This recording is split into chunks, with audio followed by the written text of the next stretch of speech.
Shemoth chapter 2. And a man of the house of Levi went and married a daughter of Levi. And the woman conceived, and bore a son. And she saw that he was a lovely child, and she hid him 3 months. And when she could hide him no longer, she took an ark of wicker for him, and coated it with tar and pitch, and put the child in it, and laid it in the reeds by the edge of the river. And his sister stood at a distance, to know what would be done to him. And the daughter of Pharaoh came down to wash herself at the river, and her young women were walking by the riverside. And when she saw the ark among the reeds, she sent her female servant to get it, and opened it, and saw the child. And see, the baby wept. So she had compassion on him, and said, This is one of the children of the Hebrews.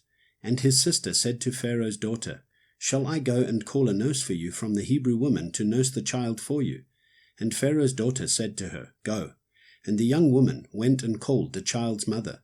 And Pharaoh's daughter said to her, Take this child away and nurse him for me, then I shall pay your wages. So the woman took the child and nursed him. And the child grew, and she brought him to Pharaoh's daughter, and he became her son. And she called his name Moshe, saying, Because I have drawn him out of the water. And in those days it came to be, when Moshe was grown, that he went out to his brothers, and looked at their burdens. And he saw a Mitzrian striking a Hebrew, one of his brothers. So he turned this way and that way, and when he saw no one, he struck the Mitzrian, and hid him in the sand. And he went out the second day, and saw 2 Hebrew men fighting. And he said to the one who did the wrong, Why do you strike your neighbor? And he said, Who made you a head and a judge over us? Do you intend to kill me as you killed the Mitzrian? And Moshe feared and said, Truly the matter is known. And Pharaoh heard of this matter, and he sought to kill Moshe. But Moshe fled from the face of Pharaoh and dwelt in the land of Midian. And he sat down by a well. And the priest of Midian had 7 daughters, and they came and drew water, and they filled the troughs to water their father's flock. But the shepherds came and drove them away. Then Moshe stood up and came to their rescue, and watered their flock. And they came to Reuel, their father, and he said, How is it that you have come so soon today?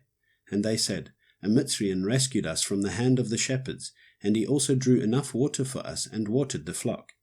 And he said to his daughters, And where is he? Why did you leave the man? Call him and let him eat bread. And Moshe agreed to dwell with the man, and he gave Zipporah his daughter to Moshe. And she bore him a son, and he called his name Gershom. For he said, I have become a sojourner in a foreign land. And it came to be after these many days, that the sovereign of Mitzrayim died.